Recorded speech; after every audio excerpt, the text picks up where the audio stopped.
Hello guys, எல்லாருக்கும் வணக்கம். Welcome back to my channel. So yes guys, இன்னைக்கு பார்த்தீங்கன்னா எதை பற்றி பேச போகிறேன் அப்படின்னு கேட்டிங்கன்னா, நம்மளோட இளைய தளபதி விஜய் அவர்கள் பார்த்தீங்கன்னா ரீசெண்டாக ஒரு கட்சி ஒன்று ஆரம்பிச்சிருக்கிறாரு.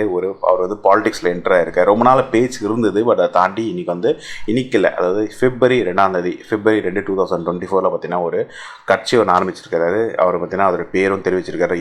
TVK அப்படின்னு சொல்லக்கூடிய ஒரு கட்சியை வந்து ஆரம்பிச்சிருக்கிறாரு.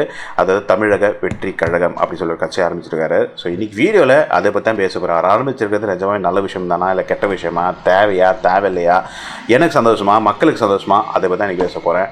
ஸோ வாங்க மக்களே, வீடியோவில் போகலாம்.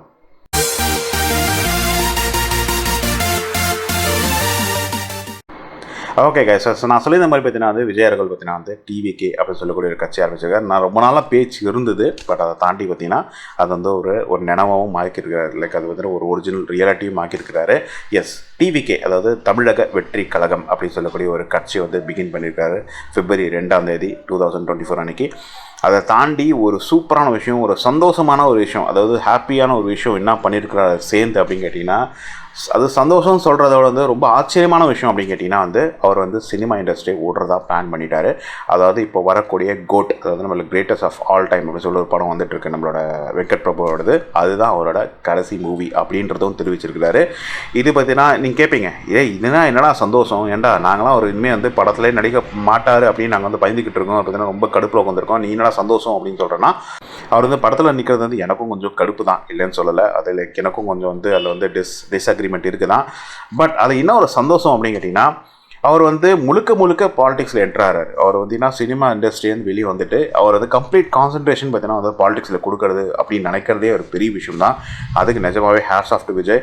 ஸோ அது பண்ணுறது நிஜமாவே சூப்பரான விஷயம் தான். நான் அது வரவேற்கிறேன். ஸோ அதுதான் நான் வந்து ஃபஸ்ட்டு வந்து தெரிவிக்க நினைக்கிற ஒரு விஷயமே. பார்த்திங்கன்னா வந்து நிறைய ஆக்டர்ஸ் பார்த்தீங்கன்னா வந்திருக்காங்க மக்களே. உங்களுக்கு தெரியும், உள்ள கேப்டன் அவர்கள் ஆரம்பித்தார், கார்த்திக் அவர்கள் ஆரம்பிச்சிருக்காங்க, இப்போ சரத்குமார் அவர்கள், இது மாதிரி எக்கச்சக்கமான பேர் பார்த்தீங்கன்னா வந்து பாலிடிக்ஸில் என்ட்ரான, ஈவன் கமல் கூட. பட் யாருமே நீங்கள் பார்த்தீங்கன்னா வந்து சினிமா இண்டஸ்ட்ரியை அவ்வளோ சீக்கிரம் விட்டுல. ஈவன் விஜயகாந்த் அவர்கள் கூட பார்த்தீங்கன்னா 2005 ஆரம்பிச்சு 2010 தான் பார்த்தீங்கன்னா அவர் வந்து அந்த சினிமா இண்டஸ்ட்ரி விட்டார். அது வரைக்கும் ஒரு 5 வருஷம் அந்த ஃபிலிம்ஸில் நடிச்சிட்டு தான் இருந்தார் அவர் கட்சி ஆரம்பிச்சுமே. கமல் அவர்கள் ஆரம்பித்தார், இன்னும் படத்தில் நடிச்சுட்டு தான் இருக்கிறாரு. அதே தான் பார்த்தீங்கன்னா கார்த்திக் அவர்கள், அதே தான் வந்து சரத்குமார் அவர்கள். அது மாதிரி பார்த்தீங்கன்னா அவங்க வந்து சினிமாவில் நடிச்சுக்கிட்டு தான் இருக்காரு. ஆனால் விஜய் அவர்கள் சினிமா இனிமேல் எனக்கு வேண்டாம், அதாவது மெயின் ஸ்ட்ரீம் ஆக்டராக எனக்கு வேணாம். மேபி கேமியோவில் வரலாம், இனிமேல் வரலாம், அது எனக்கு ஷோராக தெரியல. பட் ஆனால் மெயின் ஸ்ட்ரீம் ஆக்டராக எனக்கு வேணாம் அப்படின்னு சொல்லிட்டு கம்ப்ளீட்டாக வந்து எடுத்து தூக்கி வச்சுட்டு, எப்படி பார்த்தீங்கன்னா இப்போ வந்து நம்ம உதயநிதி ஸ்டாலின் அவர்கள் பார்த்தீங்கன்னா அவரும் ஒரு ஃபிலிம் ஆக்டர் தான், ப்ரொடியூசர். அவர் பார்த்தீங்கன்னா எப்படி வந்து ஆக்டிங் ஃபீல்டு அப்படியே இறக்கி வச்சுட்டு பார்த்தீங்கன்னா கம்ப்ளீட்டாக பாலிடிக்ஸில் இருக்காரோ, அதே மாதிரி பார்த்தீங்கன்னா இப்போ விஜய் அவர்களும் பண்ணியிருக்கிறாரு. பார்த்தீங்கன்னா வந்து கம்ப்ளீட்டாக வந்து அந்த சினிமா இண்டஸ்ட்ரியை தூக்கி வச்சுட்டு நான் வந்து பாலிடிக்ஸில் இறங்குறேன், மக்களுக்கு சேவ் பண்ண போகிறேன் அப்படின்னு சொல்லி இறங்கி இருக்கிறது நிஜமாகவே ஒரு அற்புதமான விஷயம். அந்த மாதிரி யூஸ்வலாக எந்த ஆக்டரும் பண்ண மாட்டாங்க.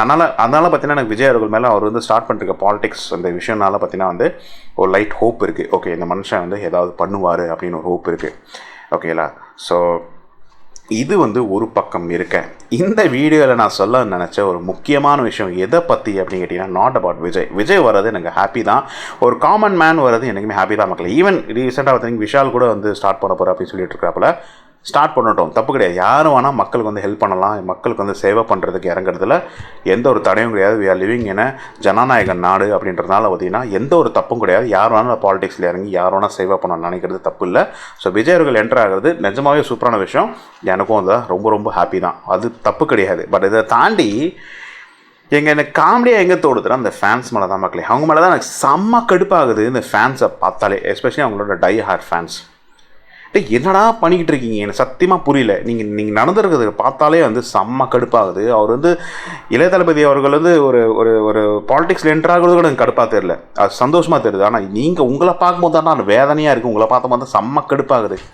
என்னென்னலாம் பண்ணுறீங்க, எத்தனை ரீல்ஸை போடுறீங்க போட்டு. இதில் வந்து ஃபஸ்ட்டு எத்தனை கடுப்பானது தெரியுமா, இளைய தளபதி விஜயர்கள் அந்த February 2 அடுத்த சிஎம் நம்மளோட இளைய தளபதி விஜய் அவர்கள் தான். 2026 விஜய் தான் சிஎம், விஜய் நம்ம தளபதி தான் சிஎம். ஒருத்தர் என்ன சொல்கிறேன்னா பிஎம், அடுத்த பிஎம் லைக் என்ன சொல்கிறது 30-35 பிஎம். இதை தாண்டி எத்தனை ட்ரோல்ஸு ரீல்ஸில் ஓப்பன் பண்ணாலே வெறும் தளபதி ட்ரோல்ஸ் தான்.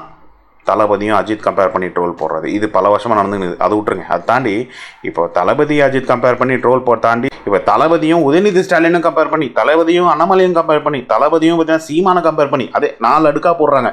மேலே தளபதி, அது கீழே வந்து நம்ம அண்ணாமலை, அது கீழே பார்த்தீங்கன்னா வந்து நம்மளோட சீமான், அது கீழே பார்த்தீங்கன்னா நம்மளோட யார் நம்மளோட உதயநிதி ஸ்டாலின். காமெடி பண்ணாதீங்கப்பா. அவர் இப்போ தான் வந்து பாலிடிக்ஸ்லேயே என்டர் ஆகிருக்கிறார். இஸ் நாட் ஈவன் என்ன சொல்கிறது, அவர் ஒரு வருஷங்கள் 32 வருஷம் பார்த்தீங்கன்னா ஆக்டிங் ஃபீல்டு இருக்கிறார். 92 பார்த்தீங்கன்னா லீட் ஆக்டராக இருந்து இப்போ தான் பார்த்தீங்கன்னா வந்து பாலிடிக்ஸ்லேயே entry ஆகிருக்கிறாரு. He only has experience into an acting field, not into politics and all. He just entered politics. அதுக்குள்ளே இணையா சிஎம்? சரி, அதுக்கு நீங்கள் கேட்பீங்க, அது நீங்கள் சொல்லுவீங்க, அப்போ நீ வந்து டிஎம்கே ஜால்ராவா, நீ வந்து ஏடிஎம்கே ஜால்ராவா அப்படின்னு கேட்டிங்கன்னா, இல்லை மக்களே, நான் யாரோட ஜால்ராவும் கிடையாது, நான் யாரோட ஃபேனும் கிடையாது, நான் எந்த ஒரு ஆக்டருக்கும் ஃபேன் கிடையாது, including Vijay, Ajith, Kamal, Rajini, nobody's fan. Nobody's fan. Even politics எனக்கு சுத்தமாக பிடிக்காது. ஓப்பனாக சொல்கிற மக்களே, நான் இதுக்கு முன்னாடி பார்த்தீங்கன்னா வந்து நான் ஓட் போட்டது யாருக்குன்னா கேப்டன் அவர்களுக்கு தான் ஓட் போட்டேன். லாஸ்ட் வந்து ஒரு 2 times நான் போட்டேன். லாஸ்ட்னா நான் ஒரு கேப்டன் ஆரம்பித்து பார்த்தீங்கன்னா வந்து போட்டதில் நான் வந்து 2 வாட்டி கேப்டன் அவர்களுக்கு ஓட் போட்டிருக்கேன். மற்றது எல்லாமே நான் நோட்டாக தான். ஒருத்தனை கூட நான் ஓட்டு போட்டு கிடையாது. நான் டிஎம்கே மேலே எனக்கு வந்து என்ன சொல்கிறது ட்ரஸ்ட் கிடையாது. ஏடிஎம்கே மேலே எனக்கு ட்ரஸ்ட்டு கிடையாது. ஏன்னா அவனுக்கு பெருசாக அவனுக்கு பண்ணலை. கேப்டன் மேலே தான் ட்ரஸ்ட் இருக்குது. அவர் நான் ஓட்டு போட்டேன். கடைசியில் பார்த்தா அவர் ஹெல்த்து காரணமாக அவர் பார்த்தீங்கன்னா வந்து அப்படியே விழுந்து அப்படியே சரிஞ்சு இன்றைக்கி எல்லாமேலேயும் போயிட்டார். ஓகேங்களா? ஸோ அப்படி தான் எனக்கு ட்ரஸ்ட் இருக்குது. ஐ ஹேட் பாலிடிக்ஸ். எனக்கு பாலிடிக்ஸே பிடிக்காது. நோட்டாக மட்டும் தான் போட்டிருந்த ஒரே ஓட்டு. அப்படி இருக்கும்போது இப்போ நான் விஜய் அவர்கள் நான் ஓட்டை போடணும் அப்படின்னா கேப்டன் மாதிரி அவர் பண்ணணும் மக்களே. அப்போ தான் அவருக்கு அவர் ஓட்டு போட முடியும். நான் வந்து ஒரு ஃபேன் கிடையாது. நீ வந்து ஒரு ஃபேனாக இருப்பேன். நீ ஒரு ஃபேனாக இருந்து நீ அவருக்கு ஓட்டு போடுற ரைட்டு, அது நான் எந்த வகையிலையும் தடுக்க முடியாது. நீ ஒரு பிளைண்ட் ஃபேன். அவர் என்ன பண்ணுறாரு பண்ணாதுன்னு தெரிஞ்சுமே வந்து ஒரு ஆக்டிங் ஃபீல்டை பார்த்து நீ வந்து ஓட்டு போடுறோன்னு நினைக்கிறேன். ஓகே, அது உங்கள் சாய்ஸ். ஆனால் எத்தனை பேர் அவரோட ஃபேன் இல்லாமல் இருப்பாங்க? நீங்கள் இன்ஸ்டாகிராம் ஓப்பன் பண்ணிங்கன்னா தெரியும். விஜய் அவரோட இன்ஸ்டாகிராம் பேஜ் ஓப்பன் பண்ணிங்கன்னா 10 million அவரோட சப்ஸ்கிரைபர்ஸ் இருக்காங்க, லைக் ஃபாலோவர்ஸ் இருக்காங்க. 10 million இந்தியன் மலையில் 1 crore. நம்மளோட தமிழ்நாடு நம்மளோட தமிழ்நாடோட டோட்டல் பாப்புலேஷன் வந்து 8 crore மக்களே. 7.8 crores எக்ஸாக்ட்லி சொல்ல போனோம்னா ஆல்மோஸ்ட். ஓகேலா? 7.8 crores 1 crore பார்த்தீங்கன்னா வந்து விஜயோட ஃபேன் அப்படின்னு சொல்லிட்டு எங்கள் இன்ஸ்டாகிராமில் வந்து அந்த ஃபாலோவர்ஸ் வச்சு நான் சொல்கிறேன். ஆனால் அந்த மொத்த 10 million லைக் 10 million பார்த்தீங்கன்னா வந்து அவரோட ஆக்சுவல் ஃபேன்ஸாக இருக்க மாட்டாங்க. அதில் பாதி பேர் அவரை பிடிச்சவங்க மட்டும் பண்ணுவாங்க. அதாவது பிடிக்கும், சும்மா விஜய் பிடிக்கும் அப்படின்னு சொல்லிட்டு வந்து ஃபாலோ பண்ணுறாங்க. அதில் பார்த்தீங்கன்னா ஒரு பாதிக்கும் கம்மி தான் டை ஹார்ட் ஃபேன்ஸே இருப்பாங்க. லெட்ஸே ஒரு 50 லட்சம்னு வச்சுக்கோங்களேன். 50 லட்சம் பேர் வந்து அவரோட டை ஹார்ட் ஃபேன்ஸாக இருப்பாங்க. அதை தாண்டி இன்ஸ்டாகிராம் ஃபாலோ பண்ணாதான் ஒரு 50 லட்சம்னு வச்சுக்கோங்களேன். ஸோ டோட்டலாகவே பார்த்தீங்கன்னா 1 கோடி பேர் தான் மக்களே பார்த்தீங்கன்னா அவரை வந்து ஃபாலோ பண்ணுவாங்க. அவரை பார்த்தீங்கன்னா ஒரு டை ஹார்ட் ஃபேன்ஸாக இருப்பாங்க. அவருக்கு ஓட் போடுவாங்க. மீதி 1 கோடி பேர் ஓட்டு போட்டால் போதுமா? விஜய் இருக்கிற சிஎம் ஆயிடலாமா? மக்களே சிம்பிளாக புரிஞ்சுக்கோங்க. விஜயன் யாருன்னே தெரியாது. ஆக்சுவலாக விஜயன் யாருன்னே தெரியாது பார்த்தீங்கன்னா ஆளே இருக்க மாட்டாங்க தமிழ்நாட்டை பொறுத்த வரைக்கும். பட் அவர் வந்து ஒரு ஆக்டர், அவ்வளோதான். அவர் ஒரு ஆக்டர் அப்படின்னு தெரியவங்க தான் நிறைய பேர் இருப்பாங்க. நீங்கள் தமிழ்நாட்டில் நீங்கள் எங்கே போய் பாருங்கள். நான் சொல்கிறது விஜய் ஃபேன்ஸாக இருக்கவங்க மோஸ்ட்லி பார்த்தீங்கன்னா அவங்க டை ஹார்ட் ஃபேன்ஸாக இருக்கிறவங்க பார்த்தீங்கன்னா யங்ஸ்டர்ஸ் தான். நீங்கள் உங்களோட அப்பாவை கேட்டு பாருங்கள், உங்களோட தாத்தாவை கேட்டு பாருங்கள், ஏன் ஒரு குழந்தைய கேட்டு பாருங்கள். அவங்க பார்த்தீங்கன்னா விஜய் ஃபேனாக இருக்கணும்னு அவசியம் கிடையாது. அவங்க மோஸ்ட்லி பார்த்தீங்கன்னா சிவாஜி ஃபேனாக இருப்பாங்க, ரஜினி ஃபேனாக இருப்பாங்க, கமல் ஃபேனாக இருப்பாங்க, எம்ஜிஆர் ஃபேனாக இருப்பாங்க. இல்லை அவங்க பார்த்தீங்கன்னா டிஎம்கே ஏடிஎம்கே அப்படி ஃபேனாக இருப்பான். அவங்க தான் மக்களே ஜாஸ்தி. ஆனால் அவங்களுக்கு ஓட்டு விழுது. ஸோ நான் என்ன சொல்ல வரேன்னா, ஒரு விஜய் அவர்கள் சிஎம் ஆகணும், 2026 இருக்கட்டும், இல்லை அதுக்கப்புறம் ஒரு எலெக்ஷனாக இருக்கட்டும், பார்த்தீங்கன்னா வந்து ஒரு சிஎம் ஆகணும்னா விஜய் அவர்கள் ஆக்டராக என்ன பண்ணாரன்னு தாண்டி பாலிட்டிஷியனாக என்ன பண்ணாருன்னு தான் முக்கியம். நீங்கள் ஒரு ஆக்டராக அவரை பார்த்து நீங்கள் ஓட் போடணும்னு நினைக்கிறீங்க, அது தப்பு. அப்படி பண்ணாதீங்கன்னு தெரிஞ்சு பண்ணீங்கன்னா கண்டிப்பாக வந்து வேலைக்காகாது. அவர் பண்ணி வந்து not even get a seat. நான் என்ன சொல்கிறேன்னா, தயவுசெய்து பார்த்தீங்கன்னா வந்து ஒரு ஆக்டரை தாண்டி ஒரு விஜய் வந்து பாலிட்டிஷியனாக, அவர் வந்து பாலிட்டிஷியனாக என்ன பண்ண. இப்போ கமல் விட்டுருங்க. கமல் வந்து அது எந்த வகையில் யூஸ் கிடையாது. கமலுக்கு ஒரு வாட்டி கூட ஓட் போட்டது கிடையாது. பட் ஆனால் இங்கே கேப்டன் நீங்கள் பார்த்தீங்கன்னா நம்ம ஒரு ஓட் போடும்போது அவர் நம்ம கேப்டன் பாலிட்டிஷியனாக தான் பார்த்தோம். என்றைக்குமே ஆக்டரை நம்ம பார்க்கவே இல்லை. நான் பார்த்ததே கிடையாது, ஒரு ஆக்டராக பார்த்ததே கிடையாது. நான் அவர் பாலிட்டிஷியனாக பார்த்து தான் அவர் வந்து பண்ணுவார் ஏதாவது மக்களுக்கு அப்படின்னு நினச்சி தான் நான் ஓட் போட்டேன். அப்படி அவர் பண்ணார், நின்று செஞ்சார். பார்த்தீங்கன்னா நிறைய பேர் அன்னதானம் போட்டார். அது வந்து அவர் சொல்லியும் காட்டலை, அன்னதானம் போட்டதோ இல்லை, இப்போ தான் நம்மளுக்கு தெரியல. பட் அது சொல்லியும் காட்டலை. பட் அவர் என்ன பண்ணார்னா மக்களுக்கு வந்து எப்படி பண்ணார்னா அவர் பேச்சு, அவர் பார்த்தீங்கன்னா நின்று பார்த்தீங்கன்னா மேடையில் பேசுவார், எதிர்த்து பேசுவார். பார்த்தீங்கன்னா ஏடிஎம்கே எதிர்த்து பேசுவார், டிஎம்கே எதிர்த்து பேசுவார், பிஜேபி எதிர்த்து பேசுவார், எல்லாரையும் எதிர்த்து பேசுவார். அதனால தான் ஒரு எதிர்கட்சி அவர் இடத்துல நின்னார் அவர். அதை தான் மக்களே நான் என்ன விஜய் அவர்களை பண்ண சொல்கிறேன். நான் விஜய் அவர்கள் பார்த்தீங்கன்னா அவர் வந்து 2026 இருக்கட்டும், இல்லை அதுக்கப்புறம் எலெக்ஷனில் ப்ரூவ் பண்ணணுன்னா அவர் வந்து இப்போ என்ன பண்ணுறாருன்றது ப்ரூவ் பண்ணணும். நாட் ஜஸ்ட் பை அன்னதானம் அப்படியே சும்மா அப்படியே நின்று சிரிச்சிக்கின்னு செல்ஃபி எடுத்துக்கலாம் பண்ணிங்கன்னா நோ, அவர் கண்டிப்பாக வர மாட்டார். அவர் பார்த்தீங்கன்னா அவர் என்ன நின்று செய்கிறாரு, அதை தாண்டி அவர் பார்த்தீங்கன்னா வந்து என்ன வந்து எதிர்த்து பேசுகிறாரு, அதாவது எதிர்கட்சிகள் என்ன தப்பு பண்ணுதுன்றது எதிர்த்து பேசுகிறாருல, அதை பேஸ் பண்ணி தான் மக்களே ஒரு ஓட்டே இருக்குது. அப்போ தான் ஒரு சாமானியமான ஒரு மக்கள், ஒரு நார்மல் காமன் மேனே பார்த்தீங்கன்னா விஜய் அவர்கள் ஓட் போடுவான். Not just a fan of yours. உங்கள் ஃபேன் ஓட் போட்டால் மட்டும் போதாது. நான் திரும்பியும் சொல்கிறேன், ஒரு சாமானியமான ஒரு மக்கள், ஒரு காமன் மேன், விஜயனை பற்றி விஜய் ஒரு ஆக்டர் அப்படின்னு தெரிஞ்சிருக்கிறவங்க கூட ஒரு ஓட் போடணும். விஜய் ஒரு ஆக்டர் தெரிஞ்சிருக்கிறவன் அவன் பார்த்தீங்கன்னா ஃபேன் ஆஃப் ரஜினியாக இருப்பான், ஃபேன் ஆஃப் கமலாக இருப்பான், ஃபேன் ஆஃப் ஏடிஎம்கேவாக இருப்பான், ஃபேன் ஆஃப் டிஎம்கேவாக இருப்பான். சரிங்களா? ஸோ அவனும் அந்த டிஎம்கே தாண்டி, நான் ஃபேன் ஆஃப் டிஎம்கே தாண்டி விஜய் அவர்கள் ஓட் போடணும்னா விஜய் அவர்கள் என்ன பண்ணுறாரு தான் முக்கியம். சும்மா வந்துட்டு விஜய் அவர்கள் சிஎம், விஜய் சிஎம்னா சிஎம் ஆயிடுவார், அவர் எல்லாம் ஆயிட மாட்டார். பாலிடிக்ஸ்ன்றது அவ்வளோ டிஃபிகல்ட் கைஸ். பாலிடிக்ஸ்ன்றது அவ்வளோ ஈஸி கிடையாது. இவங்களாம் வந்து அவ்வளோ நாள் செட் பேக், அவ்வளோ நாள் பார்த்தீங்கன்னா செட் பண்ணி கொண்டு வந்திருக்காங்க. யார் டிஎம்கே ஏடிஎம்கேலாம் கொள்ளையும் அடிச்சிருக்காருங்க. They're not like good guys. But ஆனால் பார்த்தீங்கன்னா இவ்வளோ நாள் பார்த்தீங்கன்னா வந்து தக்க வச்சு நின்றுருக்குறாங்க. அதை வந்து இவர் தக்க வைக்கிறது அவ்வளோ ஈஸி கிடையாது. விஜய் அவர்கள் இறங்கிட்டோமா கவுத்தோன்னு பண்ணவே முடியாது. அப்படி பண்ணிட்டோம்னா கண்டிப்பாக வந்து சென்னையில் தமிழ்நாடுகள் இன்னுமே பார்த்தீங்கன்னா பாதிக்கப்படும். I'm not going against Vijay அவர்கள் கண்டிப்பாக வந்து பாலிடிக்ஸை வருது நிஜமாக என்ன சூப்பரான விஷயம் தான். பட் அவர் என்ன செய்கிறாருன்றதான் மின்மே முக்கிய மக்களே. அதை வெயிட் பண்ணி பார்த்துட்டு வி ஹாவ் another 2 years 2026 அவர் என்ன பண்ணுறாரு, அவர் எப்படி மக்களோட மனதங்களை எப்படி ட்ரஸ்ட் கொண்டு வராரு பேஸ் பண்ணி தான் நம்ம ஓட் போட முடியும். எடுத்தோன்னே இப்போவே வந்து தயவுசெய்து சிஎம் பிஎம்லாம் பேசாதீங்க. அதை தான் நான் சொல்ல வரேன் ஃபேன்ஸுக்கு. அண்ட் தயவுசெய்து சொல்கிறேன், இப்போ நான் நிறைய நிறைய ரீல்ஸ்லாம் பார்க்குறேன். ஒருத்தன் வந்து சொல்கிறான் எனக்கு வந்து அண்ணாமலை பிடிக்கும், நான் அண்ணாமலை தான் ஓட் போனேன். ஒருத்தன் வந்து சொல்கிறான் நான் சிஎம் தான், எனக்கு வந்து சீமானை பிடிக்கும், நான் சீமானை தான் போனேன். ஒருத்தன் சொல்கிறான் நான் டிஎம்கே பிடிக்கும்ன்றான். அது அவங்க சாய்ஸ்ப்பா, போட்டு போகிறான். நீங்கள் அவங்களை போட்டது ஏன் நீங்கள் அசிங்கமாக திட்டுறீங்க? தளபதி வர உங்களுக்கு சொல்கிறாரு இக்னோர் நெகட்டிவிட்டி. நீங்கள் இன்னொரு நெகட்டிவிட்டி பண்ணுறீங்களா? இன்னும் நெகட்டிவிட்டி தான் கொண்டு வரீங்க. இது எங்கே பாதிப்பு உண்டாகும்னா எண்டில் விஜய்க்கு தான் பாதிப்பு உண்டாகும். அவரு தான் கெட்ட பேர். காக்கா கழுகு கதையிலே உங்களுக்கு தெரியுமே, காக்கா கழுகு கதை வந்து ரஜினி சொன்னது விஜய் மென்ஷன் பண்ணி கிடையாது. அது விஜயும் உண்மையை ஒத்துக்கிட்டாரு. நீங்கள் ஃபேன்ஸ் என்ன பண்ணீங்க? உள்ளே பூந்து எல்லாத்தையும் குட்டையை குழப்பினீங்களா இல்லையா? அவங்க பேரை கெடுக்கிறதே நீங்கள் ஃபேன்ஸ் தான் கைஸ். தயவுசெய்து சொல்கிறேன், அவரை பேரை கெடுக்காதீங்க. ஒருத்தன் வந்து தப்பாக பேசுகிறான், அதாவது ஒரு அஜித் ரசிகர்கள் வந்து விஜயை பற்றி வந்து கேவலமாக ரொம்ப அசிங்கமான பேசுகிறான்னா அவனை எதிர்த்து பேசுங்க. ஆனால் ஒருத்தன் வந்து நான் இவனை தான் சப்போர்ட் பண்ணேன், டிஎம்கே சப்போர்ட் பண்ணேன், நான் ஏடிஎம்கே சப்போர்ட் பண்ணேன், நான் சீமானை சப்போர்ட் பண்ணேன், நான் வந்து அண்ணாமலை பிஜேபிக்கு சப்போர்ட் பண்ணேன் அப்படின்னு சொன்னால் கம்பெனி விட்டுட்டு போங்க guys. Why are like commenting in bad words, B word, K word என்ன ஏன் யூஸ் பண்ணுறீங்க? ஸோ ப்ளீஸ் கைஸ், அவங்கவுங்க சாய்ஸை விட்டுருங்க. தயவுசெய்து வந்து கமெண்ட் பண்ணாதீங்க. பார்த்துக்கலாம் விஜய் என்ன பண்ணுறாரு பேஸ் பண்ணி தான் நம்ம வந்து அடுத்த நம்ம நின்று பேசணும். சொல்லிவிடுங்க விஜய் பண்ணுவார், விஜய் நின்று பேசுவார், அப்போ போகிறோங்கடா, அப்போ பார்த்துக்கோங்கடா, அப்படி சொல்லுங்கள். That's the maturity. அதை விட்டுட்டு வந்து இவனை திட்டுறது அவனை திட்டுறதுலாம் சத்தியமாக ஒன்றும் நடக்காது. இதை பார்க்கும்போது எனக்கு செம்மங்கான மக்களை ரீல்ஸ்லாம் பார்க்கும்போது இதில் வந்து ஒரு காமெடி ரீலு கடைசியில் நான் சொல்லி முடிச்சுக்கிறேன். உதயநிதி ஸ்டாலின் கிட்ட கேட்குறாங்க, ஏர்போர்ட்டில் வரும்போது கேட்குறாங்க விஜய் அவர்கள் பார்த்தீங்கன்னா ஒரு கட்சி ஆரம்பிச்சுட்டு உங்களோட அபிப்பிராயம் என்னன்னு கேட்குறாரு. உதயநிதி ஸ்டாலின்கள் வந்து ரொம்ப சாஃப்டாக ரொம்ப பெருந்தன்மையாக அதில் வரட்டும், கண்டிப்பாக பாலிடிக்ஸில் வரது எனக்கும் சந்தோஷம், எங்களுக்கும் சந்தோஷம் தான். அப்படி கண்டிப்பாக மனசில் வந்து அவருக்கு கண்டிப்பாக கடுப்பு இருக்க தான் செய்யும். ஐயோ பாரு இவரும் வந்துட்டாரு, இவருக்கு நம்மளுக்கு எதிர்ப்பு அப்படின்னு சொல்லிட்டு கண்டிப்பாக மனசில் இருக்க தான் செய்யும். பட் அதை தாண்டி அவர் பெருந்தன்மையாக ஓப்பனாக சொல்லும்போது ஓகே வரட்டும் சந்தோஷம் தான் அப்படின்னு சொல்கிறாருன்னா அதுக்கு என்ன பதில் கொடுக்குறீங்க நீங்கள்? அதுக்கு என்ன பதில் கொடுக்குறீங்க? What you giving? You saying பார் தொடர்ந்து போயிட்டான் பார் பயந்துடாப்பா பைப்பில் பார் அவங்க வந்து லைக் கிளம்பிடுச்சு பார் ஸ்டாலினுக்கு, உதயநிதி ஸ்டாலினுக்கு வந்து பயந்துடாப்புல.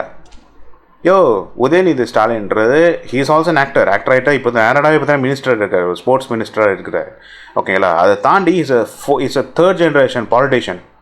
விஜய்ன்ற ஒரு second generation actor, not even a politician. இவர் வந்து தேர்ட் ஜென்ரேஷன் பாலிட்டிஷியன் கைஸ். அவர் ஆக்டிங் பண்ணிவிட்டு வீட்டுக்கு போனால் கூட பாலிடிக்ஸ் தான் அவர் கண்ணு முன்னாடி தெரியும். ஒரு கடைக்காரனை யோசிப்பார், உங்கள் கடைக்காரனை ஒரு குட்டி பையன் அப்பாயின்ட் பண்ணுறான்னா அந்த குட்டி பையன் பார்த்தீங்கன்னா அந்த கடைக்காரனோட சம எக்ஸ்பீரியன்ஸாக இருப்பான். நான் சொல்ல அந்த கடைக்காரனோட பையன் குட்டி பையனாக இருப்பான். அவன் ஸ்கூலுக்கு போயிட்டு நேராக பார்த்தீங்கன்னா கடைகள்லாம் வந்து உட்காந்துருப்பான்.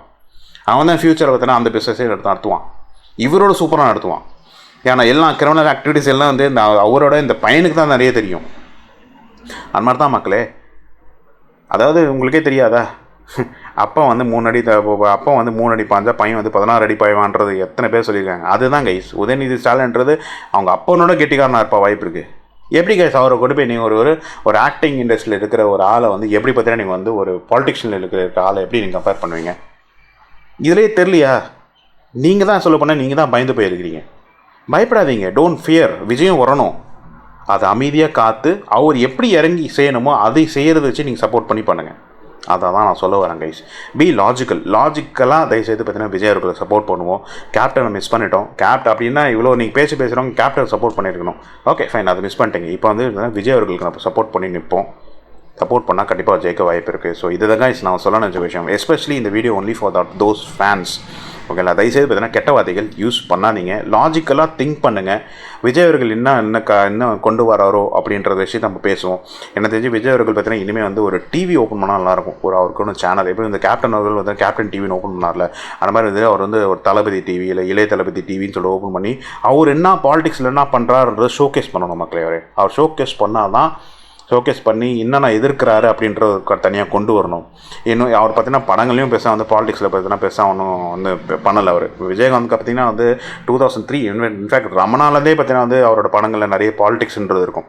எலெக்ஷன் ஆஃபீஸர் நடிச்சிருப்பார் ஒரு படத்தில் பார்த்தீங்கன்னா பாலிட்டிஷியனாக இருந்திருப்பார். மாதிரி நிறைய பார்த்தீங்கன்னா இருந்திருக்கும். அவர் கையில் கூட பார்த்தீங்கன்னா மோதிரம் இருக்கும். அவரோட அந்த பொலிட்டிக்கல் சிம்பிள் மோதிரம் போட்டிருப்பார். நீங்கள் கவனிச்சிங்கன்னா தெரியும். விஜயர்கள் அப்படி என்ன பண்ணியிருக்காரு, எந்த சர்க்கார் மட்டும் தான் அவரோட பொலிட்டிக்கல் படம். அதை தாண்டி கத்தின்றது சும்மா லைட்டாக பாலிடிக்ஸ் இருக்காது. அதனால தான் அந்த சோஷியல் இஷ்யூ பேசி சொல்லியிருப்பாங்க கத்தி. அதை தாண்டி தலைவா இதெல்லாம் பார்த்தீங்கன்னா அது சும்மா சோஷியல் இஷ்யூ பேஸ் பண்ணி தான் வந்திருக்கும். அதை தாண்டி அது இட்ஸ் நாட் பாலிடிக்ஸ் படம். சர்க்கார் மட்டும் தான் பாலிடிக்ஸ் படம். அது படத்தையும் போட்டு காட்ட முடியாது அவரோட டிவியில், அவரோட சேனலில். பட் அவரோட சேனலில் அவர் என்ன பண்ணுறாரு, இதுக்கப்புறம் அன்னதானம் பண்ணுறாரு, பார்த்தீங்கன்னா மக்களுக்கு என்ன போய் ஹெல்ப் பண்ணுறாரு. அவர் பார்த்தீங்கன்னா இப்போ தமிழன் படம் இருக்குது. தமிழன் பார்த்தீங்கன்னா கிட்டத்தட்ட பொலிட்டிக்கல் படம் தான். நம்ம தமிழன் படத்தில் அவர் இறங்கி ஆன் கிரவுண்டில் இறங்கி என்ன பண்ணுறாருன்னு அவர் ஷோகேஸ் பண்ணணும்.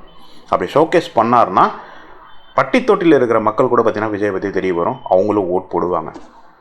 ஸோ அதுதான் கைஸ் நான் சொல்லுவேன். That is the progressive thing. அதை ஓட்டிட்டு சும்மா தான் ஈஸியாக திட்டிக்கின்னு நீ வர அவன் வரான் இவன் வரான் அவன் வரான்னு திட்டின்னா ஒன்றும் நடக்காது. அதை தான் நம்ம கேப்டன் பண்ணோம். அதே பார்த்தீங்கன்னா நம்ம விஜயகாந்த் அவர்கள் பண்ணதே கேப்டன் பண்ணதே வந்து விஜய்க்கு பண்ணக்கூடாதுன்னு தான் நான் வந்து இந்த வீடியோ போடுற மக்களே. ஸோ ஏதாவது தப்பாக பேசியிருந்தாலோ யாரோ வந்து என்ன சொல்ல ஈழ்வாக பேசியிருந்தாங்க அப்படி பேசலை. உங்களை ஹர்ட் பண்ணி பேசியிருந்தா தயவுசெய்து மன்னிச்சுக்கோங்க. ப்ளீஸ் பி லாஜிக்கலாக திங்க் பண்ணி நம்மளுக்கு விஜய் அவர்கள் ஓட்ட போடுவோம்.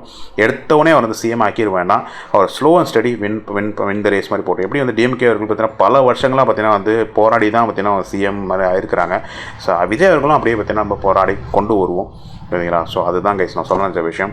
Hope you like this video. இந்த வீடியோ லைக் பண்ணுறதை தாண்டி தயவுசெய்து இந்த வீடியோ புரிஞ்சு நடந்துக்கோங்க. ஸோ அதுதான் நான் சொல்ல நினச்ச விஷயம். ஸோ தேங்க்யூ ஃபார் வாட்சிங் திஸ் வீடியோ. நான் வீடியோ சந்திக்கிறேன் with another beautiful topic. Until this is Rajiv signing off. Take care. Stay safe. Bye guys.